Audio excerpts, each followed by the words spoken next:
Hi, sixth period. I hope you're having a good day. Chapter 32 is called Fruit. When Kip reached his sister outside the tavern, she looked annoyed. What took you so long? She muttered, climbing onto the bench of the wagon.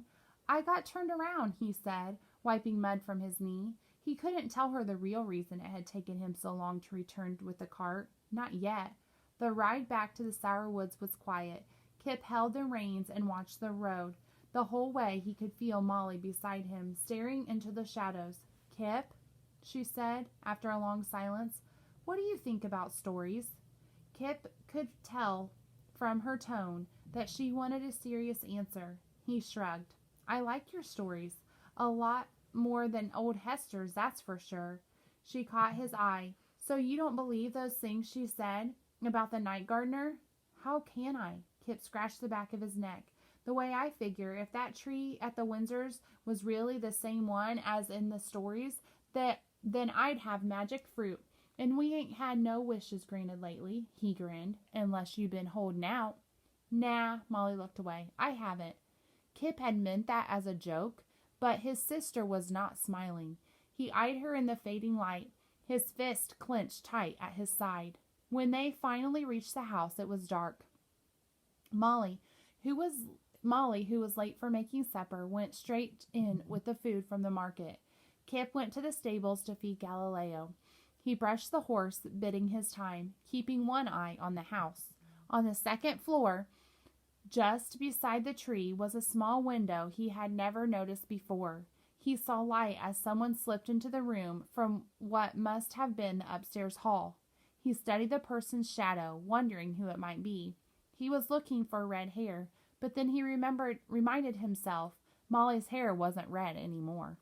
Kip waited a good hour before approaching the front door of the house. He wanted to be certain that Molly and the family wouldn't see him. He reached the stoop and paused. He looked down at his hand, at the treasure he had been carrying ever since he'd left the market. The nightman's key.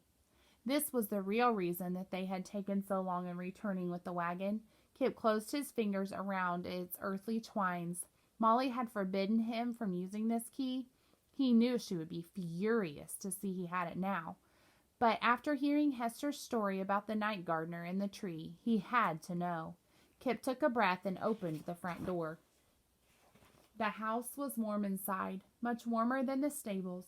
It smelled better, too. Kip crept into the foyer, trying not to make a sound. He wished he had thought to put the pillowcase around the end of his crutch to muffle his steps. He could hear the family somewhere in the back of the house eating supper, the sharp rapping of forks against plates. Kip closed his eyes and tried to ignore the smell of meat pies. He carefully shut the door behind him and then hobbled upstairs. The first time Kip had seen the little green door at the top of the stairs, he had asked his sister what it was. Molly had told him that it was a closet.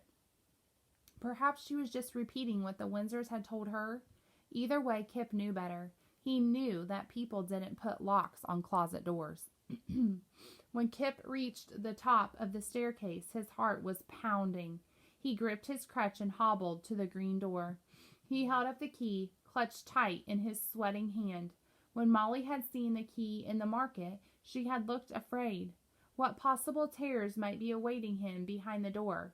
With a final glance over his shoulder, he slid the key into the lock. It fit perfectly. He turned the key and heard the sound of a bolt sliding away from the jab. The strain was apparently too great for the root-made key. It came apart in his fingers, crumbling into dust. It didn't matter. The gift had worked. Kip pushed open the door and stepped into the room. Chapter 23 is called Collapse. Molly carefully pulled the tea cart into the yard. Cups and saucers rattled as it rolled over cobblestones and mud. Your tea is ready, ma'am. Mistress Windsor was out behind the house, admiring her garden. The garden was hers because she owned the land that it sat upon, but really it belonged to Kip. He was the one who had spent all spring weeding and tilling and planting and pruning. Where there had been decay and ruin, there was now abundant life. Flowers of all different colors ran along the winding stone footpath. stones that Molly had helped him carry from the bank of the river. Above the path were hanging baskets that Kip had made from wire, now overflowing with ivy and begonias. There were moss-covered stumps and even a small pond. It was not a proper English garden, perhaps, but it was something.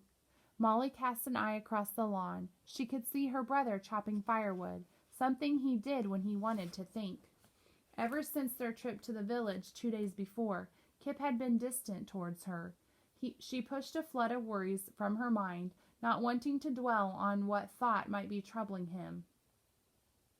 Molly brought the cart alongside Mistress Windsor, who was seated in a wrought iron chaise lounge. It was a hot morning, but the woman had 2 blankets wrapped around her shoulders nonetheless. "Tell your brother the ponds need skimming," she said, adjusting the ring encircling her finger. "Yes, ma'am." Molly poured tea into a cup. "And the ivy is beginning to choke the hedges." "Yes, ma'am." Molly added 2 lumps of sugar and stirred until the white grains had dissolved into nothing. She offered the tea to her mistress, who took it in her pale hands. The teacup clattered violently against its saucer as Constance brought it to her lips. Molly tried not to stare, but she could not look away. The woman seemed almost translucent in the sunlight. Tiny blue veins shone just beneath the skin of her neck. Her once shining hair was wispy and thin, like a mess of black cobwebs. Her mouth had turned as dark as her eyes. Molly had never seen a dead person before, but she knew she was looking at death. Mistress Windsor must have marked the concern on Molly's face, for she pulled herself upright and set aside her cup and saucer. "Is something the matter?" "No, ma'am." Molly turned her cart around. "I was lost in my thoughts." Constance caught Molly's arm in her cold hand. "And what thoughts would those be?" Molly could not tell if this was a plea or a challenge.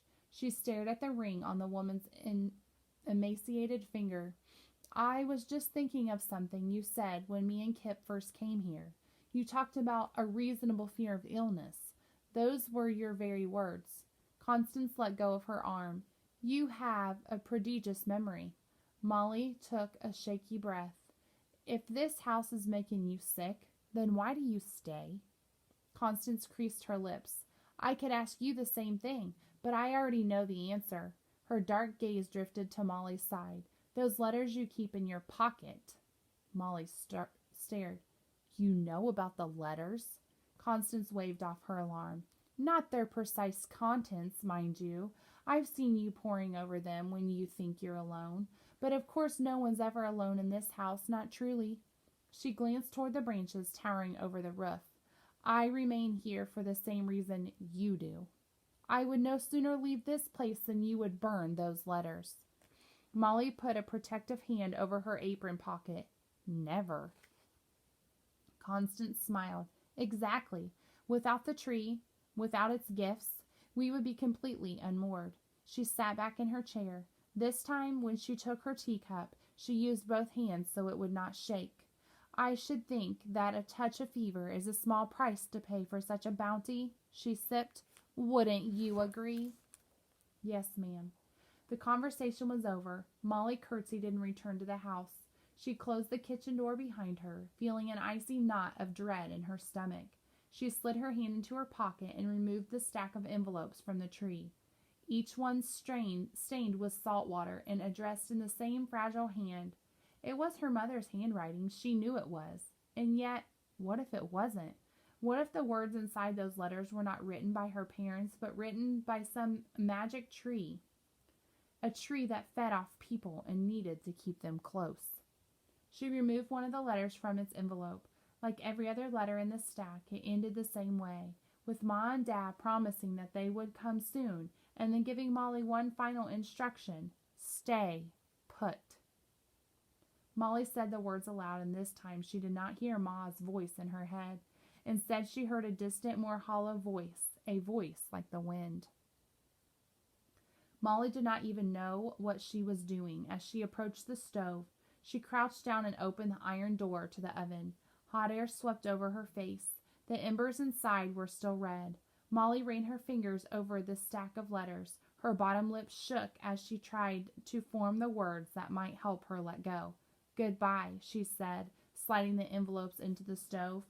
Molly blinked through the tears as fire licked up the side of the paper, consuming the letters. No! She snatched the envelopes back from the oven, burning her hand.